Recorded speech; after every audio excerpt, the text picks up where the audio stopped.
Hello everyone and welcome to the GG League. This is going to be a best of 3 series between Osliki Gaming and Kompas Gaming. And this is just for the round of 16, I believe, just in their bracket stage, which can be found on their website. Just going to be double elimination bracket going through to the finals, and no group stages or anything like that. And this is Heflatv bringing you an English broadcast. I am Roxas, and with me is a man I've missed very much. It is Don Horatio. How's it going? Oh my goodness, it feels good to be missed, Travis. That's all I can say. Makes me feel pretty good about myself. But yeah, I mean, we got 2 really good teams here going in. Both like kind of more recently coming out of the CIS team, like in that like sort of tier 2 sort of standpoint, trying to get towards like almost a tier 1 level team. They're both pretty damn good, and I think either team can win this series. I think Osliki Gaming's been doing better as of late, but anything can happen in a one best of 3. So very excited to see what happens here.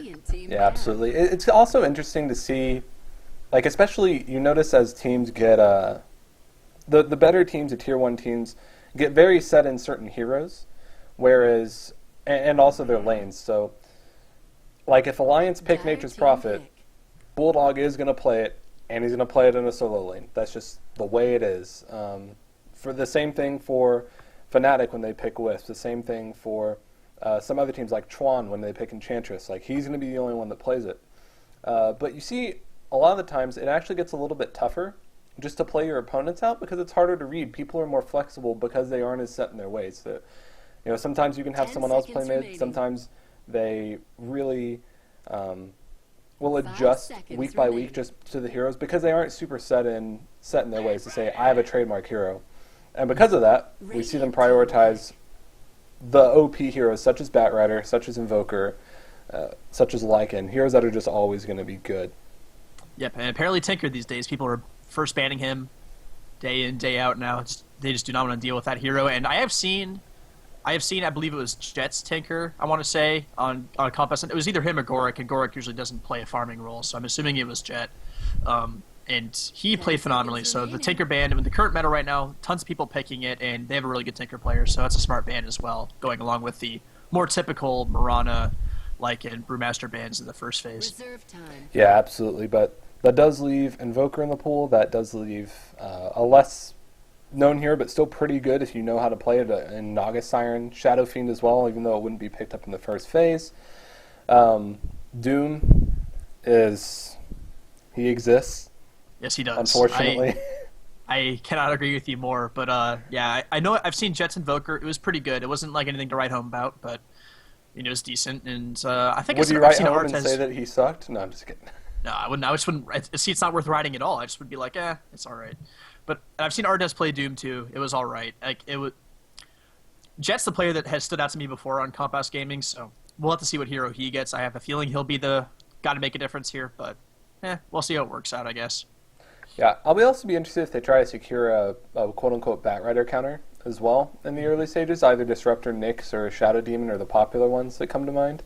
Yeah. They could also pick up OD. I think OD's a hero that is just run by a few teams that feel like they have a confident player, but he's still a pretty good hero. He dominates the lane pretty well.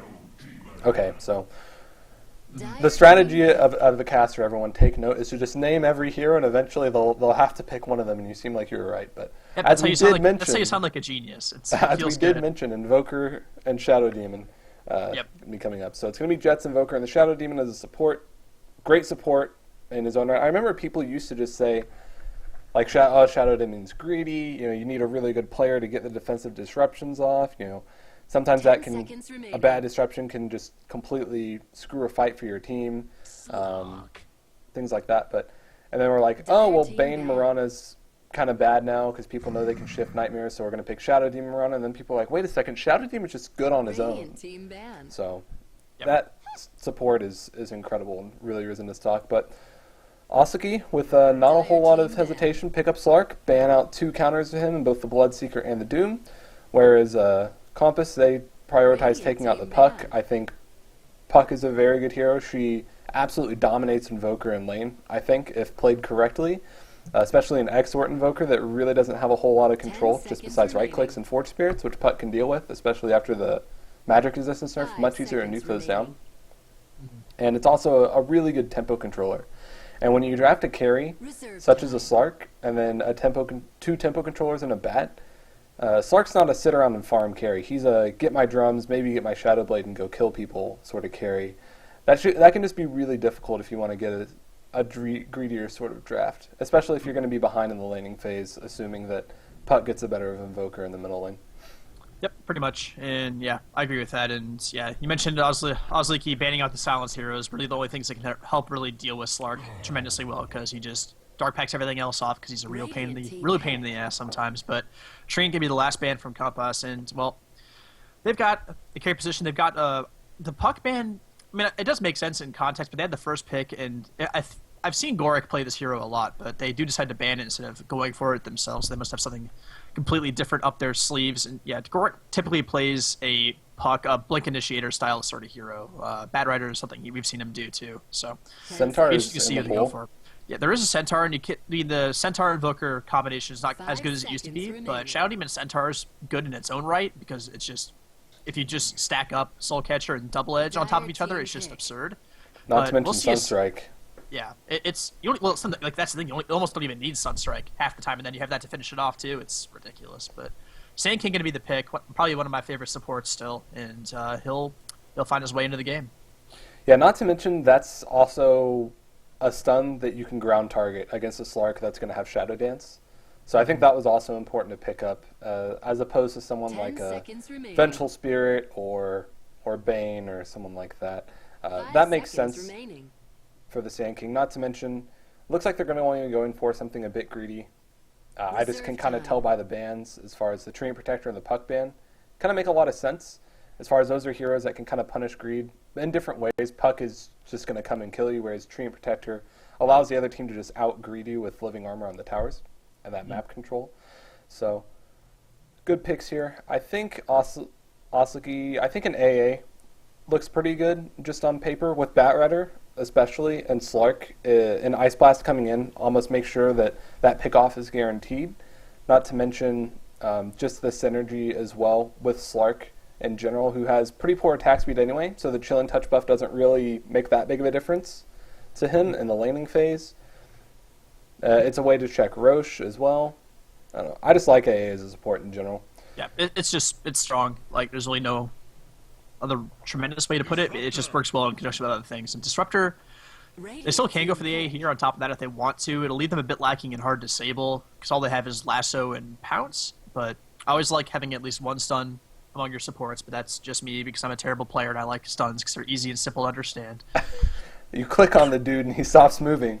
I just play Earthshaker. He has so many stuns, therefore he's the best hero in the game. You're but right. Anyway, we'll see a Faceless Void here from Kompas. This is a hero we've seen a ton more of lately. And there's also the Epicenter combo on top of it. It's a free Sunstrike, and if you have like a Soul Catcher as well, you can absolutely just annihilate somebody with the combo. It's not to mention Shadow Poison stacks are like, you should not neglect those. You can get 3 Shadow Poison stacks off in a Chronosphere as well, which does like literally 1 billion damage, right? Well, 3 doesn't, but 4 does, and 5 does literally 10 billion damage. Oh my gosh. I know, it's ridiculous. This also could be an offlane Void. It is a Radiant offlane, and this is something we've seen risen in stock when people realize, like, oh, well, if I just get a Poor Man's Shield, I block every attack, and then I get Backtrack, and if I'm skilled enough, I'll backtrack all the attacks, and then I can just go first item hand to Midas and not really be too farm intensive and just set up Chronosphere for my team. And then I'm still, like, he's still super good late game because the propensity of Void is, you're like, all right, he's incredibly good late game. Like, there's no argument with that. People are caught in a Chronosphere, they lose evasion, they take more damage, it goes through BKB. It's one of the best, maybe besides Black Hole, I think it's one of the best late game ultimates there is in the game, and it's on your hard carry as well. So people would think, okay, well, I'm going to get Void, and my biggest weakness is that I'm really weak in the laning phase. I only have 1 high mana cost escape. I maybe have Backtrack to help me. I'm very farm intensive because I'm easy to gank. But people are realizing, like, you just save Chrono, go out in the offlane, try to get experience, and just kind of try to farm later. Let everyone else create space for you, and if someone tries to gank you, you can just Chrono them and run away. It's not that big of a deal, especially when you're playing it in that role. So I really like the flexibility that's coming up. But Osliki, they pick up what looks to be a support Wraith King. Yep, and I mean, with the Slark, if the Slark goes top lane, it almost certainly will be, or if they could go aggressive with this potentially as well, but if they want to. But it could also be something like it could be a core Slark, like a Slark heading middle or something. He'd have a bit of a tough time, make Batrider go off lane, and then take the Wraith King as a core. They've got a couple of options. That's the nice thing about Wraith King is he's really quite good in either role. I think he's still a bit better as a support, but we've seen teams win with him as a core a bunch of times as well. Like he's pretty good in either role, and it gives you a lot of draft flexibility taking him here. It makes the bans a bit more complicated. They take out the AA, so they think it could be a support, but I mean, you just can't bank on it either way. That's the thing. Yeah, in general, I think the AA ban was still really strong, though. Just when you're playing past the 20-minute mark, and there's a Batrider on the loose, and you know that anytime he lasses you, there's an Ice Blast as well. It is so hard to not get below shadow range whenever Firefly is just littered everywhere. And you're slowed from Napalm, and there's a Flame Break that you can cast from a million range. So, as far as the last pick here, Kompas, they're going to pick up a pretty strong offlaner in the Nyx Assassin. Does very well against Batrider and Slark. Not to mention, the Dark Pact is really easy to spike Carapace. Just whenever, like Slark's going to be spamming Dark Pact. And it's really easy to spike Carapace. Not to mention, one of their biggest initiations is the Wraithfire Blast, which you can also dodge as well. Yeah, really easy to spike. So, it's also good. Disruptor's going to be kind of on his toes as well. So the teamfight utility of Nyx is also quite good. I don't know why this... Well, I do know why. It's because people get bored and other offlaners start looking good. But Nyx Assassin's still a very good offlaner. But Dragon Knight, going to be the last pick. That looks to be the mid laner, so it is going to be probably a support Wraith King, tri-lane Slark, and solo lane Batrider. Good pick. I think DK, like, he doesn't win a lane versus Invoker, but he gets his farm. But that's the strength of the hero. Yeah, he'll do all right. That's basically the long and short of it. So, all right. After all that rambling, on the side of OSG, we're going to have Ink Visitor playing on the Murloc Nightcrawler. It's going to be Judo going off lane as your Batrider. Going in the mid lane, we're going to have Chomi playing on the Dragon Knight. The support Wraith King going to be played by Bignum. And last but not least, it's going to be Obi-Wan Banana playing on the Disruptor. And on the side of Gorek, on the side of Kompas Gaming, we have Gorek 666 taking up Nyx Assassin, Number of the Beast. Mid lane, Jet taking up that Invoker. Bottom lane can be the tri-lane formed by Artez on the Faceless Void. Fervian, the stand-in, playing that Shadow Demon. And last but not least, Killick will be on the Sand King. Look at Sand King's face. Do you see this? Looks like a face. That's terrifying. He's just the King of Sand, man. I don't know, man. That kind of scares me. His face alone. Oh, God. I keep forgetting about the zoom out. He has a caustic glare. A caustic glare? Is that what it's called? It is. I mean, it hurt me. I know it did. All right. I don't know what that implies. I'm sorry. I don't know what anyway. it implies either. But Ward gets placed down right away in the off lane for KPG. And this is not going to be dewarded, I don't think. The warding meta is a pretty interesting thing to watch. But yep. Rune's going to this should keep Gorek mostly safe from anything. You can see either through the lane or through the jungle who's coming his way. So should be in just fine shape, just playing it safe up there. Jet kind of whiffing his block a little bit mid lane, so I'll make his life a little bit harder here. Well, I mean, ideally you want to let one creep go out in front, because then that dies and pushes the wave back out to you. But yeah, it looks like Chomi got all of them out. So it's also kind of a matter of preference. Like in the mid lane, kind of you want to just block every single creep because you want to get it up the hill like this. Like ideally you want the creep line to be right at the stairs so that they have to attack uphill and you don't. But I don't know. It's really hard. There's certainly quite the art to it. Yep, definitely. So I would guess that Nyx will get a little bit better of his offlane than Batrider. Obviously so far. Batrider's actually stacking Ancients. Not really sure. I mean, if you have nothing else to do because you're just going to die as soon as you go in lane, just go stack Ancients. He's just going straight to the jungle, I guess. Yeah, I guess he is. Well, I mean, when you realize that you're just going to die immediately, like, there's no point in going in and feeding, so.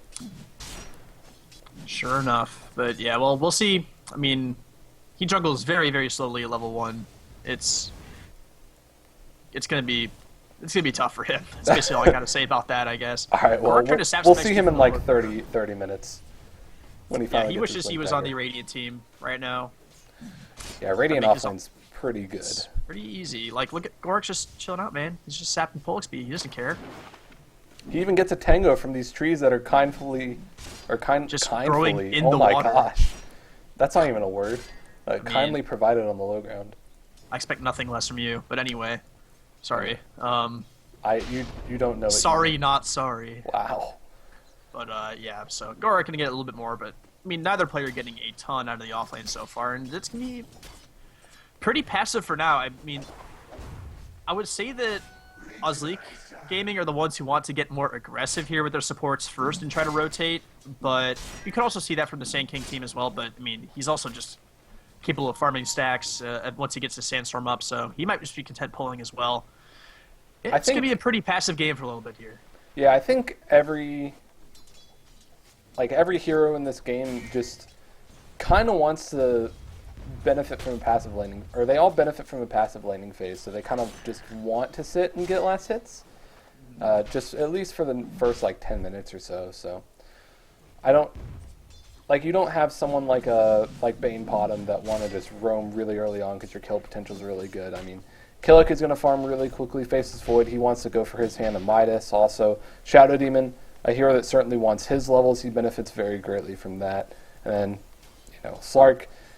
Slark is very aggressive, but like mentioned in the draft, he is a get 1.5 items and then be really aggressive sort of hero. He can't be very aggressive at level 1. He has some of the worst stats ever. His spells are very high mana costs. I mean, he's only got 22 int. He gains less than 2 of each attribute per level. And if you want to put something in perspective, if you think about Slark and his terrible mana pool, that's his highest stat gain per level. And he's an agility hero, so he really needs at least a set of drums, maybe a bottle or some treads. So what's surprising me is in the mid lane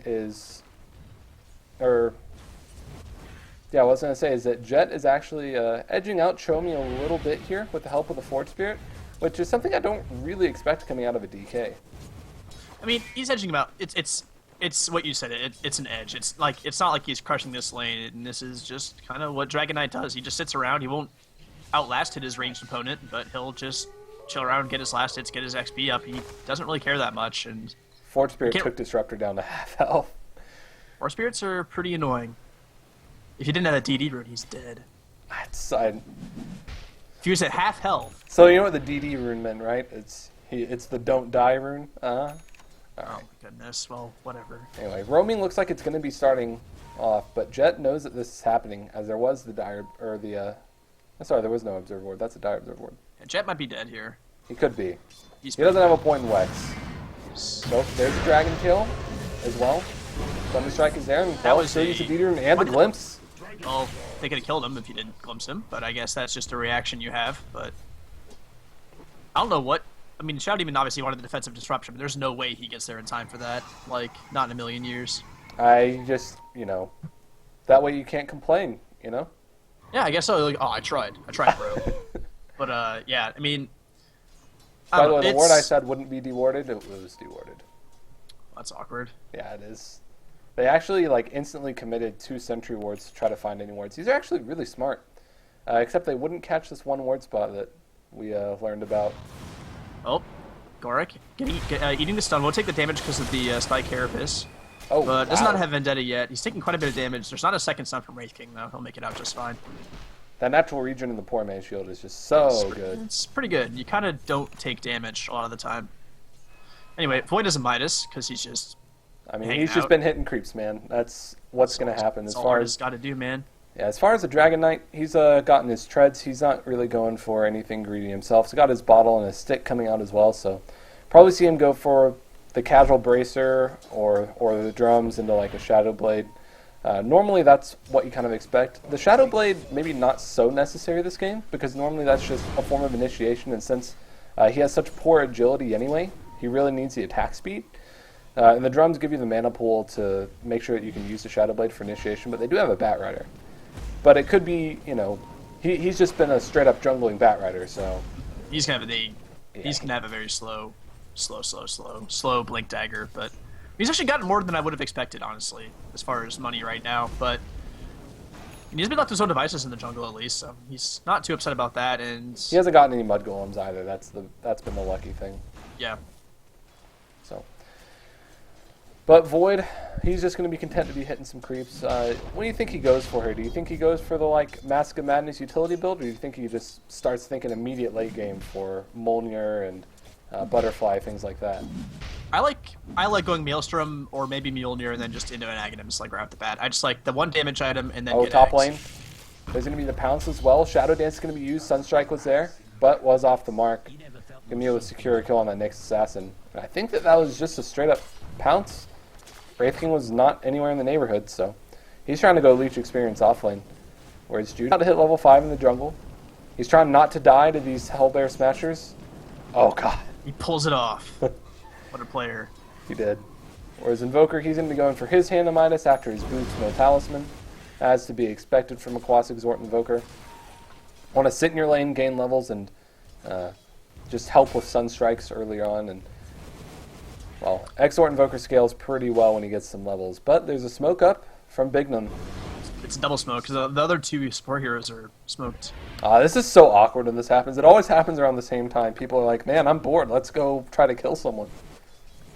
Well, Bignum gets revealed by Jet. He knows he's there, but Bignum's just like chilling. He's like, whatever, dude. Get intimidated. Burrow Strike going to be there. Sunstrike coming in as well. Soul Catcher is there.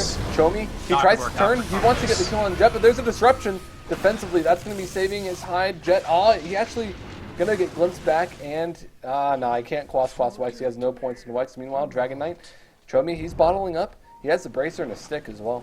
Or Bracer in his inventory. But what a wild Bat Router appeared. Judo's coming in. There's a Rainstorm as well, but there's a Chronosphere as well. Burrow Strike is there.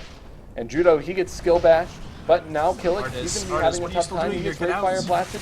Now there's a Shadow Demon and a Void just walking around in Firefly, taking a lot of damage. Void, he's going to have to salve up as well. There's a disruption on Judo as well, just to try to buy some space. But one more right click going to be dealing that Shadow Demon in. Meanwhile, the Void, he's got 4 stacks of Sticking Napalm. There's no Wraith Fire Blast with the TP. An instant dash.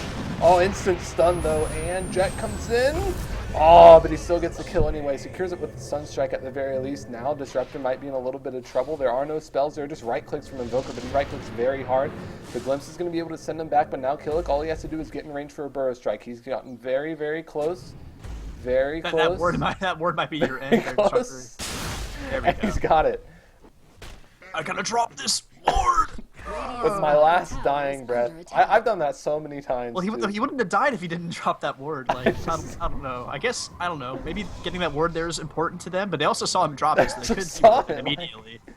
So, I don't know. We'll see how they respond to that, but that was pretty clowny. But at the end of the day, I mean, it was that was 4 for 3.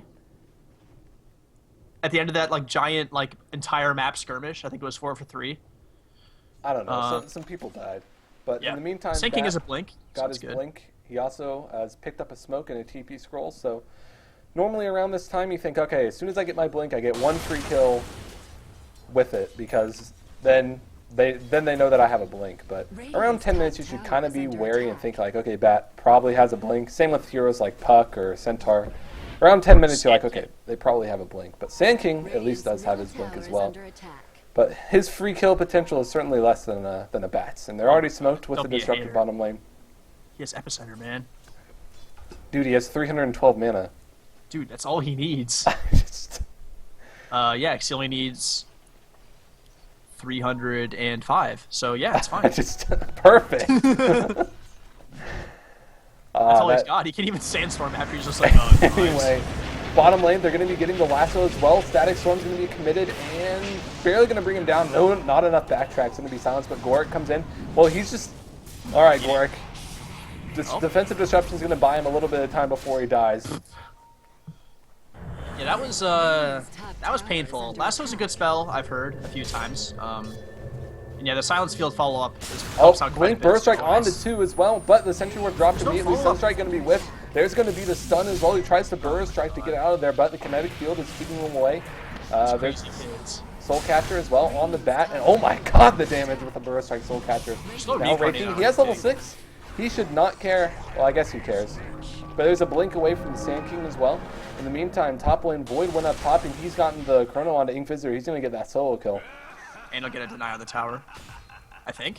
Okay, I was like, oh god. Radiant's top tower has been denied. But yeah, no, that's a good solo kill there. I mean, just finding that. It's a good experience as well. Solo kills do so much for you early game, if for nothing else than just the experience. Yep. Dragon Knight grabs the tier 1 middle, as Dragon Knights are known to do when they're left alone.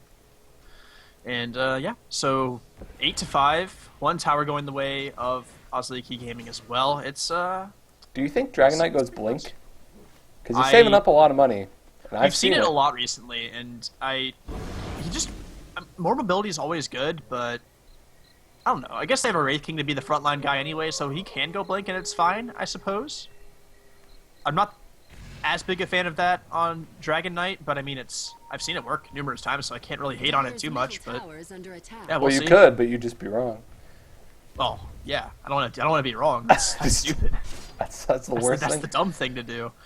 Goric spots the courier going towards Slark. Slark's he's got a Sanj, just like he's going Sanj and Yasha as his first item. An item that we don't normally see, but pretty good for Slark. Most of the items that in general are just kind of bad just happen to be good for Slark, just because Slark needs a little bit of everything. So these items that give a little bit of everything, Drums, Scotty, Sanj, and Yasha, are just good for Slark, because he's not a hero that benefits from just having one thing. Yep, so. And he's able to what am I trying to say? Anyway, like he can afford to buy just stat items and tanky stuff to pure damage off the bat if he wants to, just because he has Essence Shift. He starts smacking away on dudes, he gets damage anyway, so not the biggest deal in the world if he goes for something more like an SNY, which is just general stats, not necessarily great at any one thing, but you'll get your damage another way, so you can afford to build a hybrid item. Yep. Meanwhile, KPG, they had 5 heroes grouped mid for a bit, and they decided they want to smoke 3. Nyx does have this DD. Nyx no longer has this DD. But Blink Burst Strike going to be there. They know that he doesn't have his ultimate. Impale is... Oh my god, the burst. He did. He did not stand a chance. There's going to be a TPN from Batrider, who's getting pretty close to his 4-staff, and Disruptor has picked up a point booster, working towards that Aghanim Scepter, sitting at 2-1, having a very quiet game, but there's going to be a lasso right away. There's the Static Storm going to be committed, Burrow Strike as well. There's a Kinetic Field. It's actually going to be able to kill Void. Flamebreak is going to be there as well. Going to be able to secure the kill on the Sand King, but the instant Dragon Tail going to be able to kill the Shadow Demon as well. So great initiation coming back. There's the Blink, and then the Vision provided for the Glimpse, and now Goric, he's going to be in a little bit of trouble. Kinetic Field is there. He has the Spike Carapace. He's going to be able to buy him a little bit of time, but it actually stuns 3 of them, but still going to die. And that Static Storm did absurd amounts of damage, and I mean, that just hurt. That was just a perfect Static Storm. It was, I want to say it was too easy. It looked way too easy, because he's just like, I guess I'll just drop this on them under our tower, and then we'll kill them, and then they died. So Jed has no points in Wex, so he died. And now he's also dead. But that's unrelated. Well, let's see. I guess it's not unrelated because he could have left, but you do see the Mask of Madness on Void, and I guess he feels like he needs to do some help his team right now, which I can understand that. They're getting beat up a little bit in a lot of areas, and this is the team for Osliki Gaming. I mean, they have Sark, who does really well in this phase of the game, just snowballing out of control. Dragon Knight's similar in some respects. He's just really, really hard to kill, and he's really good at killing towers. And he also has 2.7k gold for some reason. I haven't determined why, but you just like having money, man. He's gonna go straight Reaver. I guess. I don't know. We'll see what he goes for here. God, he seems so slow. Does he seem slower than usual on Dragon Knight? He just looks really slow. Dragon Knight's always slow, man. Maybe you're used to seeing me play Dragon Knight, and I always build drums. Oh my god. No, yeah, I think I'm just used to seeing him. This is a legitimate thing, man. I think I am just used to seeing him build drums in general. I think you're actually right about that. But I'm not trying to be conceited. I'm just we play Dota together, and when I play Dragon Knight, I build drums, and you see me play Dragon Knight. So I'm fast. Don't even talk to me anymore. But anyway, ugh. All right. Anyway, Bat that was did a really finish nice the 4-staff. He didn't have it in the bot lane, so we'll see if he decides to go for something. This is once you have Blink 4-staff, then you can kind of deviate. If you can skip the Tranquil Boots, great. And which he's gotten to do. So if you're feeling pretty greedy or pretty confident, you go for the Boots of Travel right away. By the way, Inquisitor gets chronoed. You can't Dark Pack that off, buddy. Epicenter's going to be committed as well. Sunstrike secure the kill from Jet. Yeah, it took 2 of their big team fight ultimates to kill that Slark. That just shows how tanky he is right now. He's very difficult to kill with that S&Y point booster complete. Working towards that Scotty, it looks like here. And it's still quite a ways off because it's just a obscenely expensive item. But That's all so things, good, all though. things in time. The funniest thing as Slark is just early in the game, you're used to having such terrible mana problems, and you get a Scotty, and maybe you get something like a Lincoln Sphere or any sort of item that gives you more int. Oh my god, these full duration static storms are just destroying this team. Like, they're doing so much damage just with the static storm itself. Like, normally you need Holy crap, he damage almost has follow-up. Ags. Yeah, normally you need damage follow-up with this hero, but instead he just is getting these full duration static storms, which do a ridiculous amount of damage at the end of their duration, and he's just getting them all the way through. It's absurd. And, well, Gorak dies bottom lane as well, and begging them, not going to lose his first life. Oh, 4 spirits. Yeah, that's going to be a Dragon Tail coming in, but a little pensive to engage there. Ink Visitor comes in off of his respawn. Yep, and I mean it's looking pretty damn good for Osliki Gaming right now. Dragon Knight has the Shadow Blade, which he just bought up full, so I guess he was trying not to reveal his hand and just saved up for the full thing. So Boots of Travel picked up from your Bat Rider now, so map control is going to start to be really annoying. That's what I was actually trying to talk about with the. If you're feeling really confident, feeling pretty ahead, you go for the Boots of Travel right away. Helps your move speed right away. Not to mention just the global presence of a hero like Bat is just so great. This is why sometimes I actually prefer the Boots of Travel first build on Bounty Hunter too.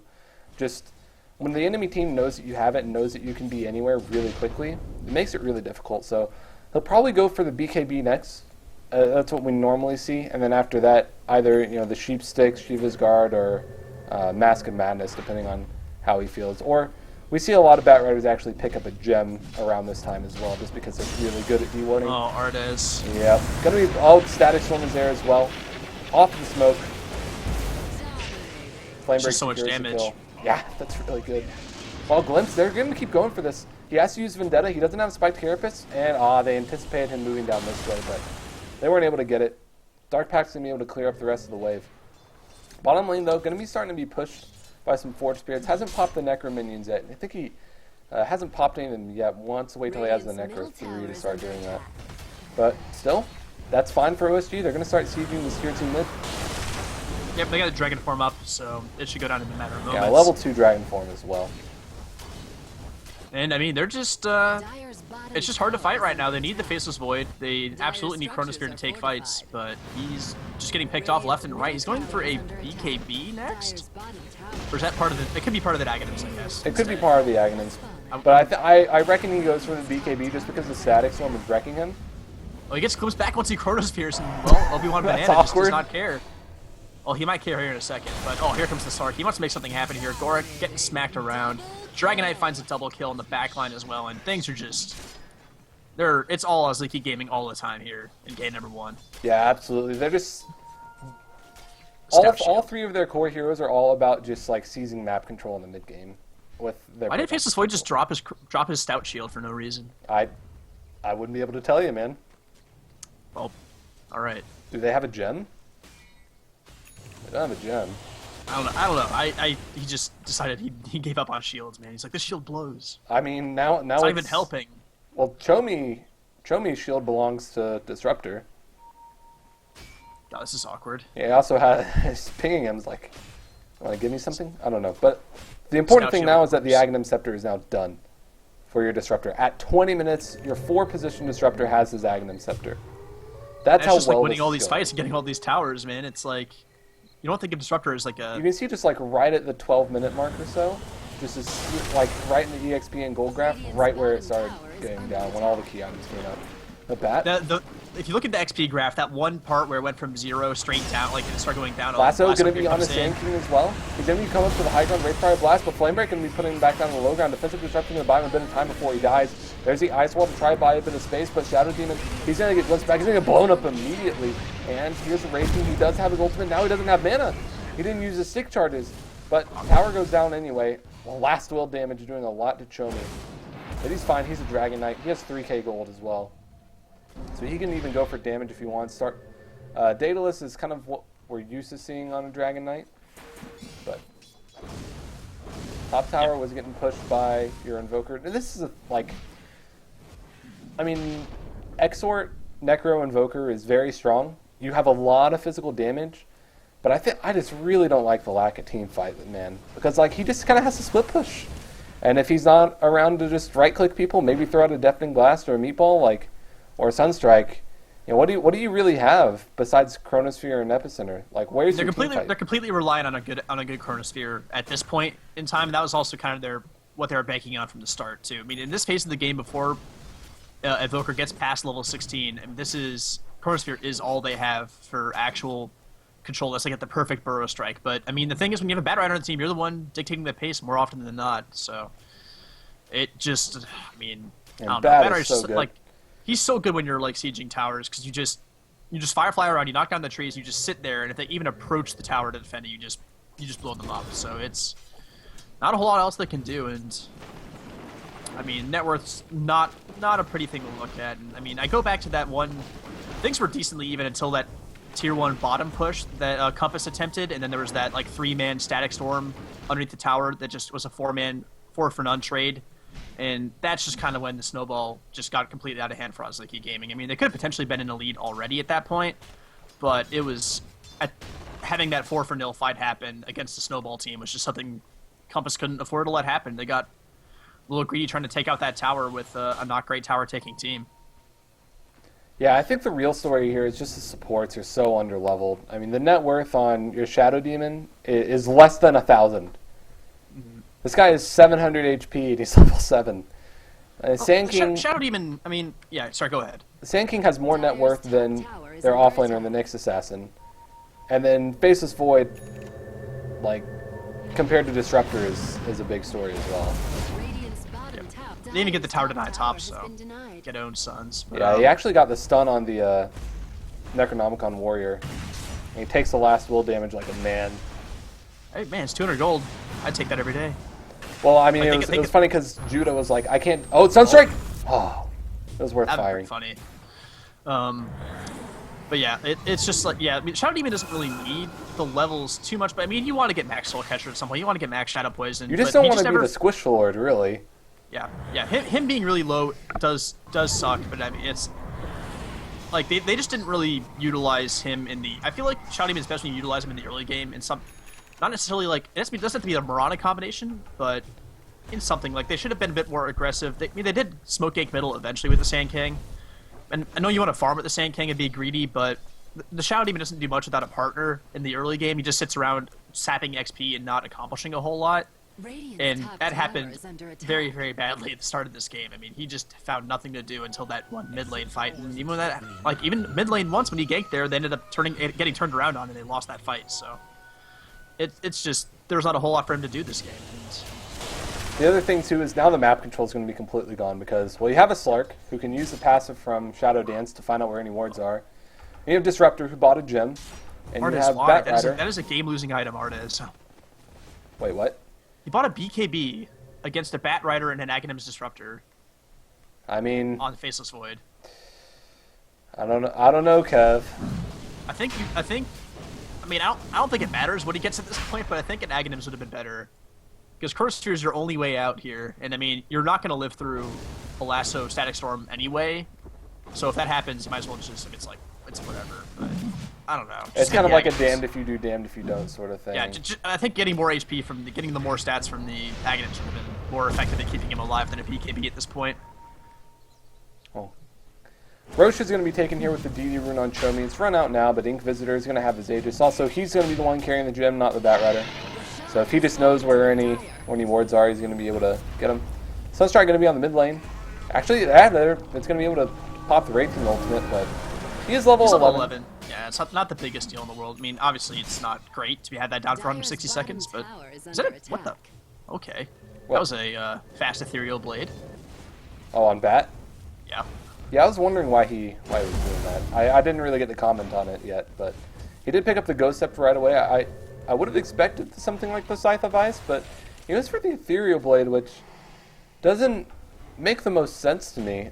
Like, how much physical damage is there really on the other team? I guess you just want a Ethereal Blade whoever's like a very important target inside Static Storm so that they take a lot of damage from it.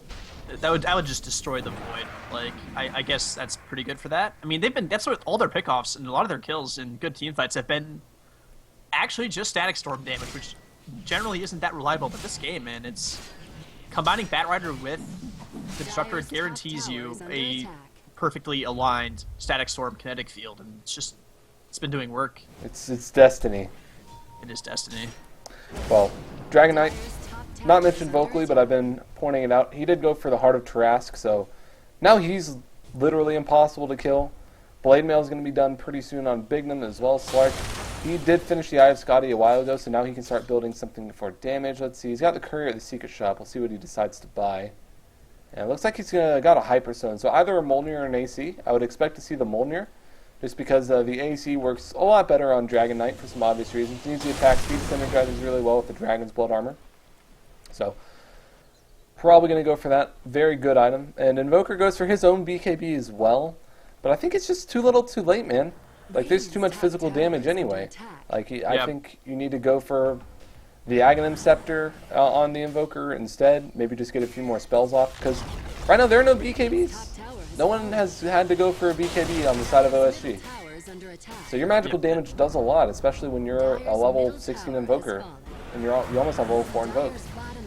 Yeah, I agree, but I mean, we'll see. He has to try and stay alive first. Fervian takes a stun right in the old face of Rooney, but apparently they don't care too much about that. Inquisitor has the Aegis. He's just smacking away on this tower. They're getting some tick damage from the Dragon. He needs to switch to Int Treads, man. You need more damage. Come on, what a noob. Wow. Well, anyway, both teams have all 5 ready to go now at this top tower. And the thing that's kind of annoying is that the only hero that can really do damage outside of the Chronosphere, when it happens, is Invoker. Like Sand King, Nyx, kind of conflict with that as well. It looks like Slark will go for the AC, interestingly enough. But are they going to smack at these racks? Eventually, you're going to lose the game if you don't engage. They pop the glyph, but yeah, I mean, they just don't have a way to kill this Slark at all. Or kill him twice. Yeah, exactly. I mean, I don't think one is a tough enough task with the Scotty, S, and Y. He's gonna Assault Cuirass done here in a second as well. It's a little redonks, I have to say. They're doing this without the Wraith King ultimate too. Like it just now came back.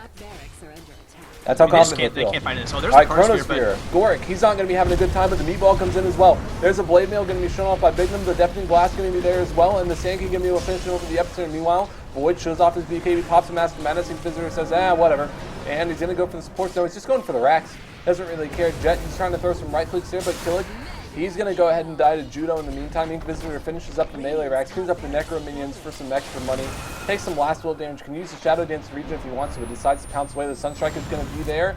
Gonna hit him, but not gonna be enough damage. Uses the Shadow Dance to start regening. Jet has the Alacrity on himself, so he has a bit more damage, but gets glimpsed back into the status from the kinetic field.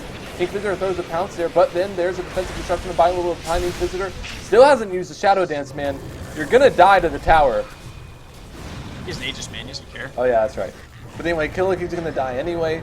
He was leashed even through the death of Inquisitor.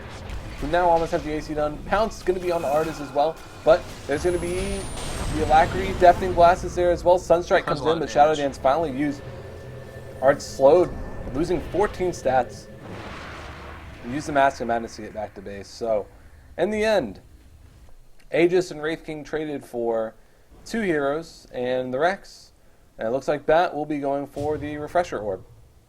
Yep, and there were 2 buybacks. I mean, the Invoker and the Sand King bought back as well. So, I mean, if you buy back and you still lose the Rex, you're not in a great spot. They lost the Rex before they even fought. That was the strange thing to me. Is like, if you're going to fight, like, lose the fight and then lose the Rex. Don't just lose the Rex without even trying, you know? I mean, they couldn't just let this... I mean, they waited until... I think their wait time is appropriate. They let the range racks go down, and that was... I mean, it's just not a big deal. Slark just took that away. Maybe they were hoping that the Aegis would expire. I don't know. They had to just wait until there was more than one hero in a Chronosphere, because if they just chronoed only the Slark, that's all their team fight control, and then their fight's just over. They got 2 heroes in it eventually, even though the melee racks went down to half health. I think, considering the situation they were in, that was about as well as they could have handled it. Jet's gonna... Visitor, he's just walking into their whole team. Chrono's there immediately, but he's so hard to burst down. Does he have his ultimate? Yes, he does. But the Epicenter are going to be able to get him through it. So apparently it takes 5 heroes to kill him. Batrider killed him. Like, he tried to F-Blade his teammate to help him, save him from the physical damage, but then he just ate, like, Epicenter damage. That was way more damage because of the Ethereal Blade, so... That was a troll play there from Judo, but, well, sometimes your Slark's gotta die. I don't know. Oh, wow, look at you. Whoops. That was a complete error. My sincerest apologies. Were you trying to open console? No, I was just trying to. I was trying to hit enter just to look at. Jet gets lassoed. Static Storm. Goodbye. This, like, Juno and Obi-Wan are just wandering around killing dudes. This is awesome to watch. They've been doing it all game, man. They've been doing it their whole lives. Back when they were Ninja Turtles. Yep. Oh, glimpse on Artez about 2 feet. He feels like a real idiot wait a now. minute. Anyway, I hit the bracket because I hit enter to look at how much gold they got for killing the Slark, but then I hit the square bracket as well. Shadow Demon gets ramboozled. Oh, Gorek getting caught out a little bit here as well. Getting stun up Aruni'd. Oh, Spot Carapace. What a spell. Alright, well. Well, now Chomi, he's got a Hood of Defiance as well, so now he's got a lot of physical damage resistance and magic resistance. He just wants to become unkillable. Not really going to have the mana pool to really use a pipe, I think. He only has 663 mana, so that's fine at least. His HP per second is just ridiculous, 71. So he'll be fine. Maybe he needs to pull a Merlini and build a Bloodstone on Dragon Knight. That's probably it. He needs health. And well, Void, one last ditch Chronosphere. There we go. I was gonna say last ditch, and that sounded really stupid, so I was gonna say it. And then I said it anyway. But anyway, Inquisitor Dark Packs through that. Chronosphere gonna only hit Chomi. He's the last one, and he gets F-bladed right away. So Judo comes in. There's gonna be a lasso. I don't know who it's on. It's actually on the Sand King, but Artist, he's popped his BKB. He's trying to go to Talon Chomi, but he's the hardest one to kill. Deafening Blast is there as well. He's actually having to go back, but there's a Static Storm even without the kinetic field doing so much damage. Getting 2 almost right away. I mean, well, Shadow Demon's pretty squishy at this time. There goes your Invoker. There's a buyback from your Faceless Void, but he's the only one alive. This is game. Yeah, there it is. And I mean, Osliki Gaming playing that snowball lineup. They executed that Bat Rider Disruptor combination perfectly, just finding kills on the Faceless Void left and right. And I mean, they just, at a certain point, they just took all the right fights, and it just seemed like Kompas had a bit of a harder lineup to execute as well, and they were trying to play it pretty precise, and then once they just kind of made the wrong gamble on that tier 1 tower bottom, things just completely slipped away from them, and we end up here. So this is once again a best of 3. So that's going to be a quick 1-0 lead for OSG in this series. We'll be right back. Going to be getting in the lobby for the next game, so don't go anywhere. See you in a couple minutes.